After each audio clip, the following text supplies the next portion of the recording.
Bienvenidos a De Cara a la Gente, un programa con el que queremos que ustedes conozcan la Cámara de Representantes y también trasladar las preguntas que la ciudadanía le quiere hacer a sus representantes. En un país en el que la gran mayoría no cree en instituciones como el Congreso de la República. Por eso hoy nos acompaña el representante a la Cámara, Faber Alberto Muñoz, representante por el Departamento del Cauca. Bienvenido, representante. Andrés, muy buen día, gracias por invitarme a este espacio, por permitirme saludar a los colombianos, a los caucanos, a los payaneses y sobre todo por permitirme darle la cara a la gente. Bueno, y como queremos darle la cara a la gente, queremos que los conozcan y los reconozcan ustedes, arranquemos por saber quién es Faber Muñoz. A ver, yo soy un hombre del M19 que muy joven, cuando apenas estudiaba Ingeniería Electrónica en la Universidad del Cauca, decidí que la lucha armada en su momento era un buen camino para buscar hacer cambios estructurales en la democracia del país. Luego, con la reincorporación a la vida civil, continué estudiando electrónica, contaduría, y además a los desmovilizados nos dieron la posibilidad de estudiar administración pública en el fin de semana. Con mucho esfuerzo estudié las 3 carreras al tiempo y pues además ya tenía liderazgo dentro de la organización y era concejal de la ciudad de Popayán, que fui por 2 periodos, presidente de ese consejo, luego diputado del departamento del Cauca, siempre por el M19. Además de eso, he hecho 5 posgrados, maestría. Creo que estudiar es bueno, que la gente que viene hacia abajo, la gente común y corriente, necesita estudiar para progresar en la vida y para representar bien los intereses de la comunidad. Bueno, hay muchos temas que están muy interesantes para que vayamos abordando. Arranquemos por ese. Hay muchos que reclaman precisamente acceso a educación para con ello también desempeñar mayores posibilidades de empleo, mayores posibilidades de desarrollar también empresa en el país. ¿Cuál es la realidad de los jóvenes en el Cauca particularmente? Es necesario mejorar la oferta educativa. La presencia universitaria estatal, una universidad de tanto calibre, de tanta historia, de tanta importancia para el desarrollo nacional, como la Universidad del Cauca, debería tener más apoyo para poder proyectarse más en la región y tener presencia activa. Ojalá por lo menos en cada una de las regiones del departamento. El Cauca tiene 5 regiones. El norte, muy cercano al Valle del Cauca, pegado prácticamente a Cali, dependiendo económicamente, comercialmente de ese departamento. El sur, limitando con Nariño, que también tiene una relación muy cercana con Pasto. El oriente, con el Huila, ¿sí? Con Caquetá y con el Putumayo. Y es un departamento con 3 municipios en la costa pacífica, 3 importantes municipios, pero alejados de la modernidad.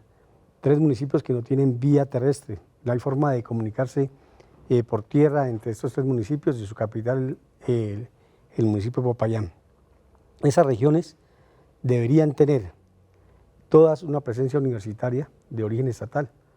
Poco a poco la Universidad del Cauca ha ido creciendo, pero indudablemente requiere ser fortalecida para que le brinde a los jóvenes una mayor posibilidad de acceder a la educación superior.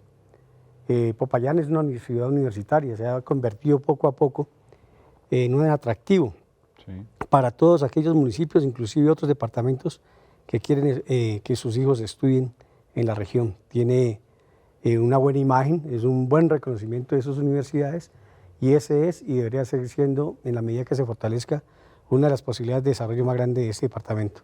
Bueno, ojalá que así sea. Por otro lado, el Cauca es uno de los departamentos quizá con mayores niveles de conflictividad en el país. Su trayectoria política y su trayectoria de vida es una experiencia de reconciliación. ¿Qué cree que le ha hecho falta al departamento y le haría falta al país para avanzar hacia la reconciliación y la paz? Primero, el escenario del Cauca es un departamento que por su ubicación geoestratégica, digamos, ha sido la cuna, ha sido el teatro para la guerra desde hace muchos años. No le estoy hablando de los últimos 50 años. Desde la República, todas las guerras del país han pasado por el Cauca. O se han iniciado o ha participado el Cauca para terminarlas. Es necesario que el Estado vea en este departamento que influyó demasiado en el pasado en su desarrollo, que vea una posibilidad de experimentar inversiones para la paz, que le devuelva al Cauca con inversiones la paz que tanto requiere.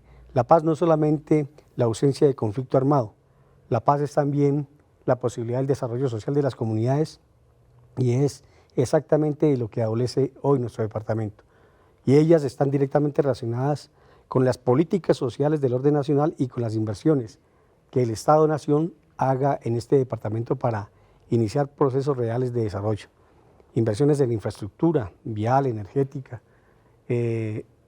inversiones sociales, el mejoramiento y el fortalecimiento de la capacidad educativa en todos los niveles y sobre todo en la parte universitaria, pero también el fortalecimiento de la capacidad productiva para los pequeños productores, para los medianos y obviamente también para los grandes.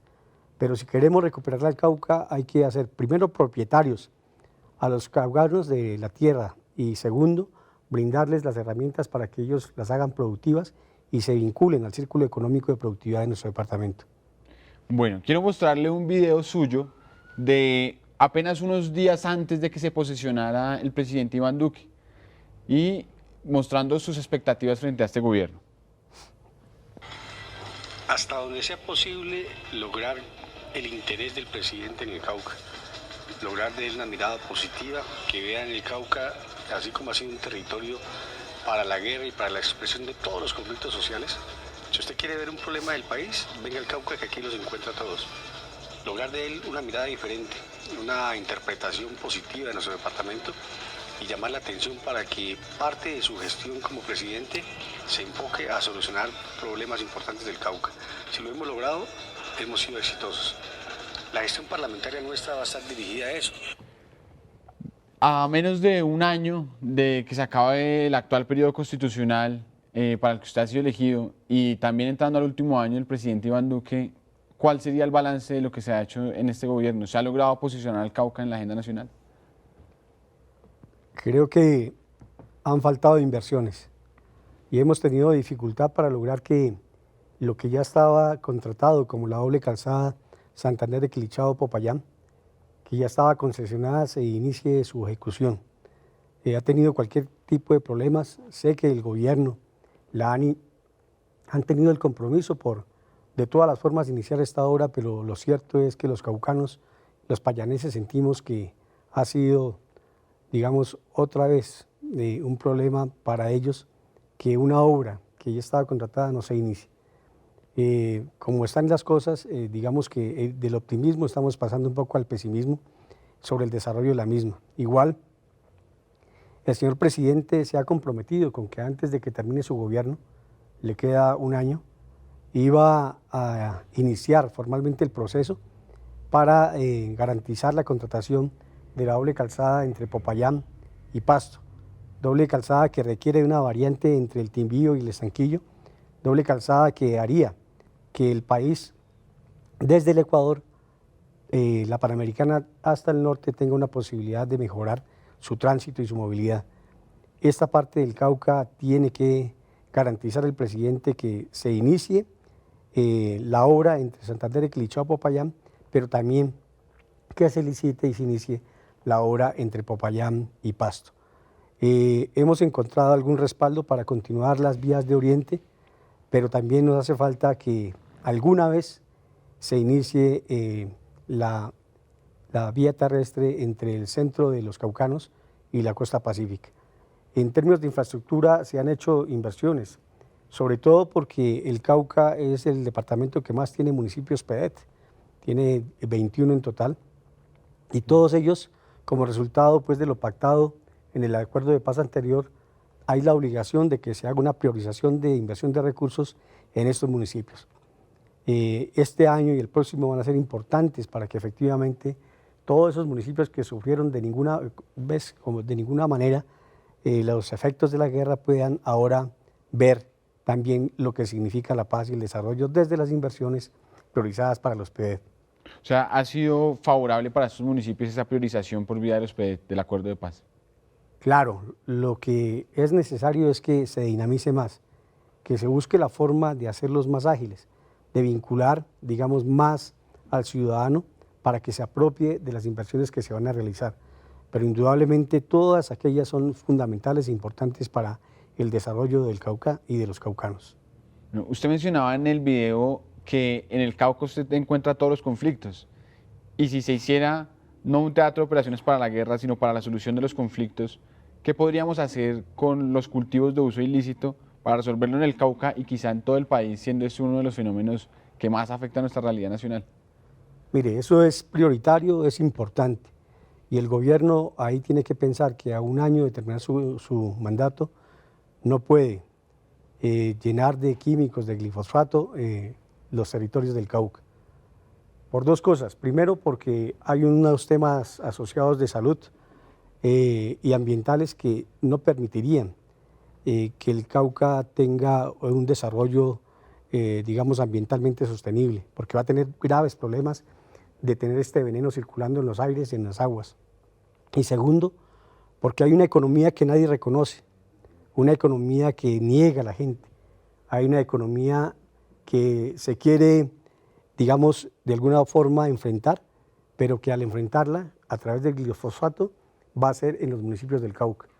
Y eso va a traer una miseria grandísima a nuestro departamento. Lo que ha pasado en los paros, creo yo, sería muy poco comparado con lo que podría pasar en caso de que se haga aspersión con glifosato en los municipios y en el territorio del departamento del Cauca.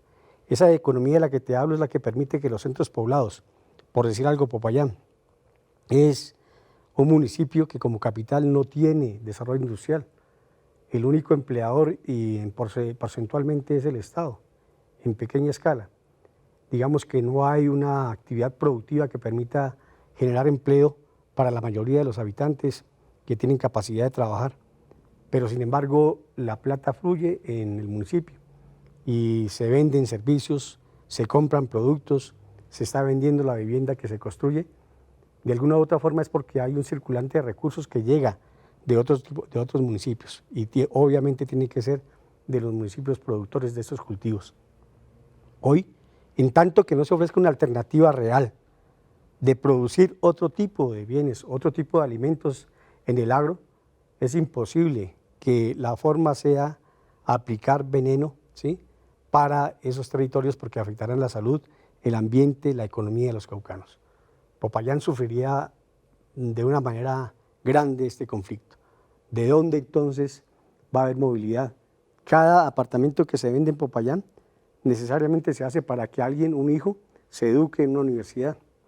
Este muchacho paga alimentación, paga su lavado de ropa, tiene que transportarse. O sea, hay una cantidad de dinámicas económicas que hacen que esa ciudad como otras tengan, digamos, vida, ¿sí?, y que de alguna u otra forma eso se genera un sostengan. enclave económico que hace que circule la economía allí. En tanto que no haya una alternativa real propiciada por el Estado, lo que o lo que se va a ocasionar con el glifosato es que haya miseria y que haya mayor desorden social. Yo creo que no está bien no hacerlo en tanto que efectivamente se ofrezca algo que permita el desarrollo de los caucanos.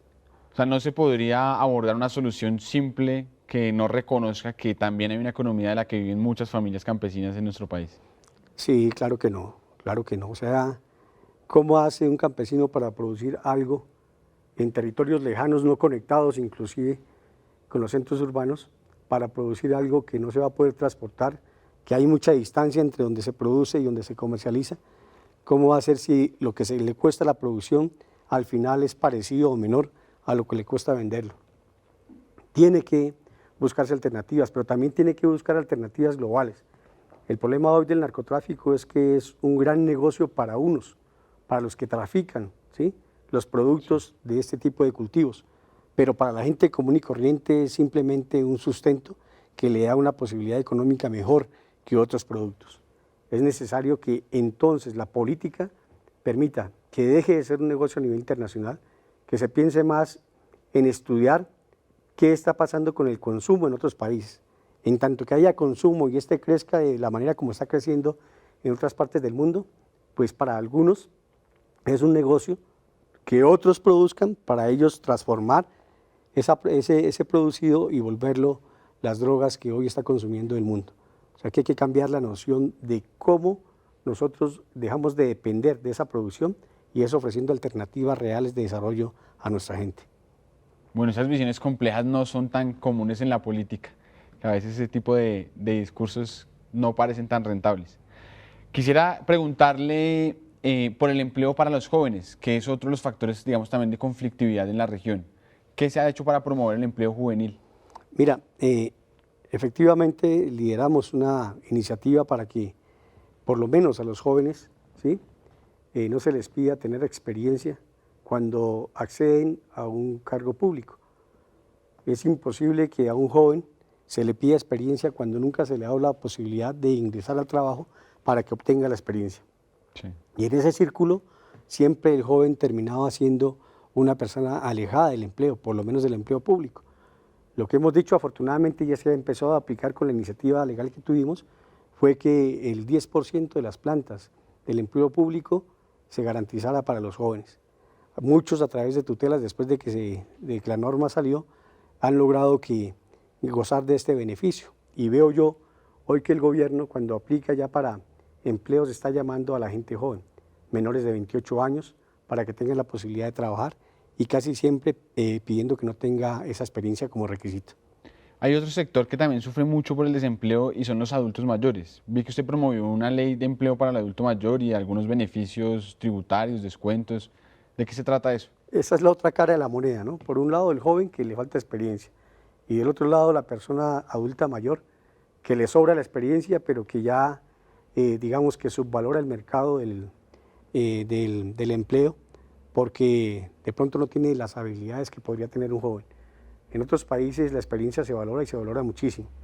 La toma de decisiones está asociada precisamente al ejercicio de muchos años que le permiten a unas personas no ver que los que inician en su formación profesional o las que la están ejerciendo todavía van adquiriendo en el tiempo y con la experiencia.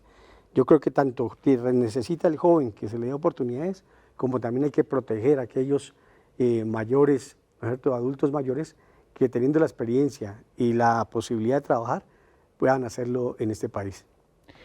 El Cauca es uno de los departamentos quizá con mayor concentración de diversas comunidades indígenas, negros, mestizos, digamos, distintos entre sí. Por eso usted ha promovido quizá la idea del certificado de responsabilidad étnica empresarial. ¿De qué se trata esto? Es que se leen algunas posibilidades o alternativas a los empresarios que vinculen a sus plantas de personal a personas afro e indígenas que quieran laborar y que cumplan con los requisitos para ocupar cargos en el empleo. Esto es importante. Negar que existe todavía segregación racial en el país no es adecuado porque la gente dice que no, pero en la práctica sí. Si tienes que escoger entre una persona común y corriente, un mestizo, y de pronto otra persona afro o un indígena, sabemos que al final de alguna u otra manera se escoge a una persona mestiza. Lo que es necesario es proteger para que de alguna manera tenga algún tipo de posibilidades los empresarios para que ellos también vinculen y vayan vinculando cada día más a afros y a indígenas a sus empleos. Eso es importante porque es una muestra primero de amplitud, de generosidad, pero segundo en la práctica reconocer que estamos libres de ese racismo en nuestro país. Bueno, ojalá que estos incentivos a los empresarios funcionen. Quisiera preguntarle por la reforma tributaria que ahora cursa en el Congreso. La anterior generó toda esta convulsión social que en el Cauca se vivió bastante fuerte. Ahora hay una nueva que busca acuerdos y consensos. ¿Cuál es su evaluación de esta propuesta? Primero que la vamos a estudiar con profundidad. El país ha dicho que debe haber mucha responsabilidad y sobre todo que no se debe castigar a la clase media ni a los pobres. Segundo, que no se debe masificar, digamos, la carga tributaria en la gente que más necesita. Por lo tanto, los que aplican la mayor parte de su ingreso al consumo, no se les puede aplicar o aumentar el IVA. Tercero, que necesitamos que efectivamente los que más les ha servido el desarrollo económico del país para aumentar sus ingresos y su ahorro, ellos sean los que de alguna u otra forma le devuelvan en este momento tan crítico a la gente más necesitada, que aporten, digamos, con su impuesto para que haya un mejor ingreso para el Estado y que con ello cumpla sus funciones ante la sociedad. Esperamos que así sea, esperamos que las deducciones y todo lo que se le ha otorgado por muchos años a los empresarios, a los grandes empresarios, esta vez digamos, disminuya para que este sea un importante flujo de recursos. Vamos a discutirlo enormemente, sé que la gente está esperando que se haga con responsabilidad y por lo menos de mi parte me comprometo a que así sea. De otro lado, digamos que las manifestaciones de protesta que se han dado, de alguna u otra forma es porque la gente tiene necesidades que el Estado no ha tenido la posibilidad de cumplir. Para cumplirlas también se requiere un Estado fuerte económicamente y la única forma que lo hace es ayudándose, obteniendo un mayor ingreso. Y para obtener ese mayor ingreso pues hay que buscar una fórmula que aumente para una parte de la sociedad, digamos, la carga impositiva para que beneficie al más pobre o al más necesitado. Eso es lo que esperamos de esta reforma. Creo que el Congreso va a actuar de esa manera, sintonizándose con la gente que más necesita en el país y requiriendo de la solidaridad de aquellos que más han acumulado en la historia de este país. Bueno, hablando precisamente de esas necesidades y de esas causas que llevaron a la convulsión social que vimos hace algunos meses, ¿qué podríamos decir respecto de la lucha contra el hambre? Usted lidera el Frente Parlamentario contra el Hambre y durante la pandemia se dice que 2.4 millones de colombianos dejaron de comer por 3 veces al día. ¿Qué se ha hecho desde este espacio? Este es tal vez el momento más importante para aplicar iniciativas legislativas que ya sacamos adelante. Es bueno reducir la pérdida y desperdicio de alimentos. Con esa pérdida y desperdicio que pudiera controlar el Estado, que pudiera prevenir, indudablemente se puede, digamos, darle alimentos a una cantidad de población muy grande, por lo menos aquellos que sufrían de hambre, que se ha acumulado, obviamente. América Latina y Colombia prácticamente había disminuido hasta cero el hambre, pero hemos encontrado otra vez que la población indígena, los menores indígenas, poblaciones afro, sobre todo en las mujeres donde se ha feminizado el hambre también, como una feminización más de la pobreza, que encontramos que otra vez ha sido completamente dura la forma como el hambre ha empezado a tomar los hogares colombianos, sobre todo los más necesitados. Este tipo de desarrollos legislativos que hemos liderado desde el Frente Parlamentario permitirían que primero se prevean antes de que suceda o que vayan incrementando esa pérdida de desperdicios y que se puedan ubicar para que haya menos hambrientos en el país. Segundo, compras públicas locales, quiere decir que aquellas instituciones que tienen que para su quehacer comprar alimentos, que lo hagan a nivel local, que lo compren al pequeño productor, que le compren a aquella persona que dedica todo su esfuerzo todo el tiempo para producir un alimento, pero que el principal problema ha sido la comercialización del mismo. Es importante que esa compra pública local, entonces un porcentaje de esa compra, las instituciones se obliguen a comprarla con los pequeños productores. Y eso genera un circuito económico a nivel local que va a permitir que la gente sienta ganas otra vez, sobre todo los jóvenes, de seguir en el campo en la medida que puede producir y que vea que su producción, ¿sí?, efectivamente la compra el mercado. En este caso, de manera obligatoria, en una forma porcentual, las instituciones que compran para hacer su misión, ICBF, las cárceles, ¿sí?, los programas de alimento escolar, todos ellos sumados, de verdad que garantizarían que una parte importante de la producción de los pequeños productores al fin tenga comercialización segura. Estamos decididos a continuar en este proceso, porque no solamente en el Cauca, sino en otras regiones del país, es importante disminuir el hambre. Un niño que es gestado, que crece en el vientre de su madre, con falta nutricional, con toda seguridad cuando nazca y sea amamantado, la leche que le da su madre también desnutrida no va a ser o no va a tener el complemento alimenticio que él necesita para crecer, para desarrollar su cerebro en la primera etapa de la vida. Hay que garantizar la alimentación de esa madre gestante, pero también de ese bebé en los primeros meses, para que ese cerebro pueda recoger en el futuro educación y pueda después, digamos, aportarle al crecimiento de la economía y de la región. Es importantísimo no solo disminuir el hambre, sino también ayudar a nutrir mejor a las personas, luchar contra la obesidad. Mira, hemos tenido iniciativas alrededor de eso, que los alimentos que se le ofrecen a los niños, sobre todo en las cafeterías, no vayan acompañados de, o sea, que sean nutrientes sobre todo frescos, que no sean ultraprocesados. Esto va a la mano de la ley de las comidas chatarras. Exacto. que los muchachos, por lo menos en la mayor cantidad de su tiempo, no sientan el riesgo de la obesidad temprana y para que ello no se pueda expresar luego en su juventud o en su vejez. Necesitamos una comunidad que cada día esté más alejada de esa posibilidad de ser malnutridos. Ahí no es hambre, sino que no sean malnutridos para que evitemos la obesidad y las enfermedades. O sea, no solo garantizar la suficiencia, sino también la calidad de esos alimentos. Exacto, ese Bueno, es un propósito. desde su trayectoria, precisamente usted viene desde afuera del sistema político, se podría decir, por eso se hizo un proceso de reincorporación y ahora participa dentro del sistema político. ¿Qué mensaje le podría enviar a esos jóvenes que hoy descreen del sistema político, del sistema económico, del sistema social, que no ven esperanza y expectativa en lo que hoy tenemos en el país? Digamos que hay hechos políticos que hoy son protagonizados por el joven. Las acciones de protesta son un acto de rebeldía.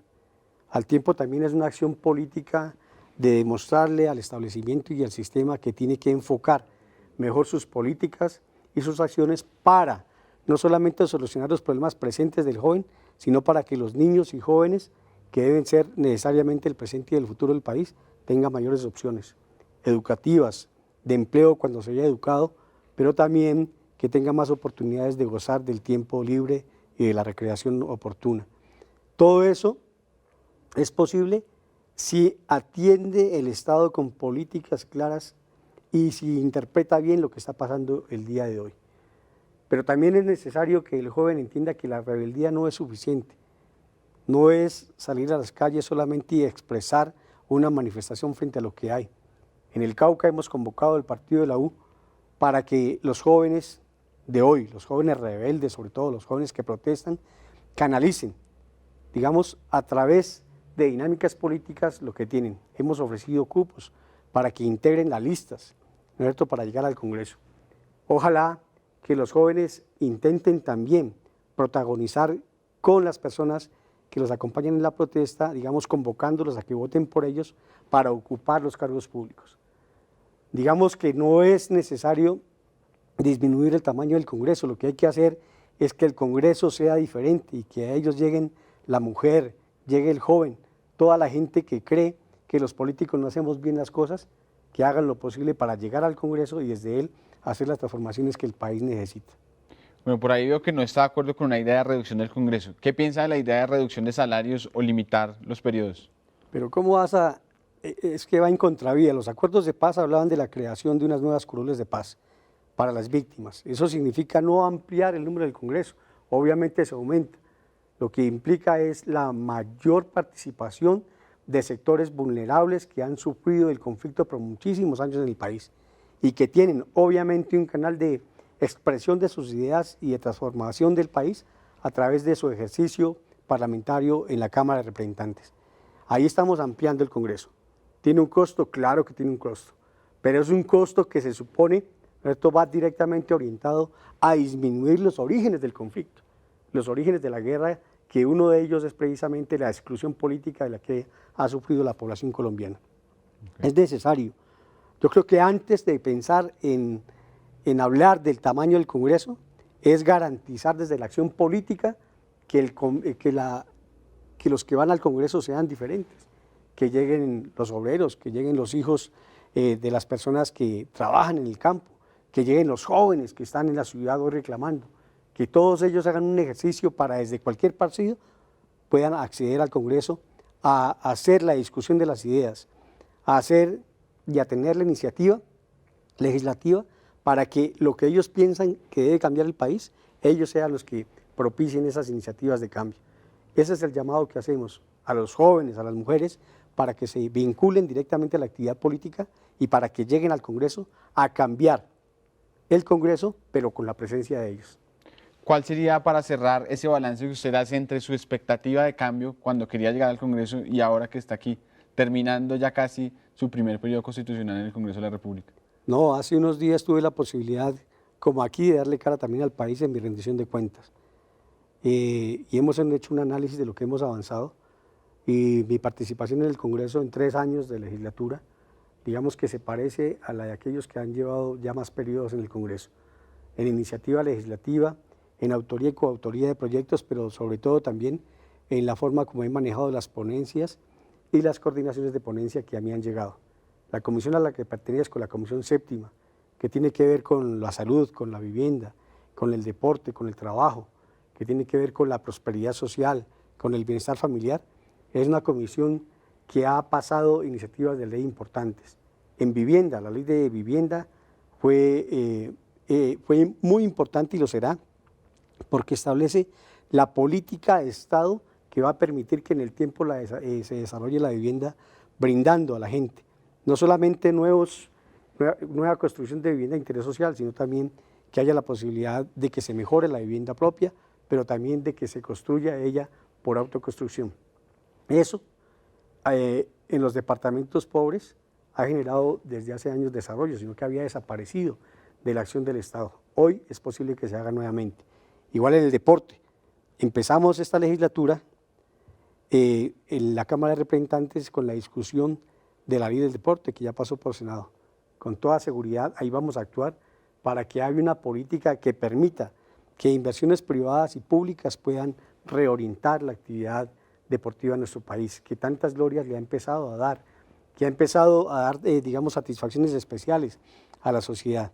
Pero a eso hay que meterle más recursos y también ligar a los privados para que ellos hagan su propia inversión en el desarrollo deportivo. Hemos trabajado en muchos campos y estoy seguro que esa iniciativa va a permitir que haya optimismo en otras personas para participar en política. Mire, yo soy un hombre del M19, en un momento que no había oportunidades casi para nosotros participar en la política. Para elegirme tuve que antes no ganar 2 elecciones, pero de forma continua, con mi equipo de trabajo, con mi esposa, con una gente que cree que es posible, demostramos a los caucanos que se puede. Si yo, Faber Muñoz, hoy le sirvo de ejemplo para la gente que piense que si Faber lo pudo, yo también, sería, digamos, algo de lo más exitoso de mi paso por el Congreso. Que alguien diga, yo puedo ir al Consejo, a la Asamblea, al Congreso, porque si alguien como Faber, que viene de abajo, que es común y corriente como nosotros, lo intentó y lo logró, nosotros también podríamos lograrlo. Eso es lo que queremos para el Cauca, oportunidades políticas para todos. Bueno, y con esta invitación a transformar las instituciones, participando desde adentro, tomándoselas, nos despedimos el día de hoy. Representante, muchas gracias por haber venido. Gracias a ustedes por permitirnos dar la cara. Bueno, y muchas gracias a ustedes por acompañarnos. Nos vemos en un próximo capítulo de Cara a la Gente.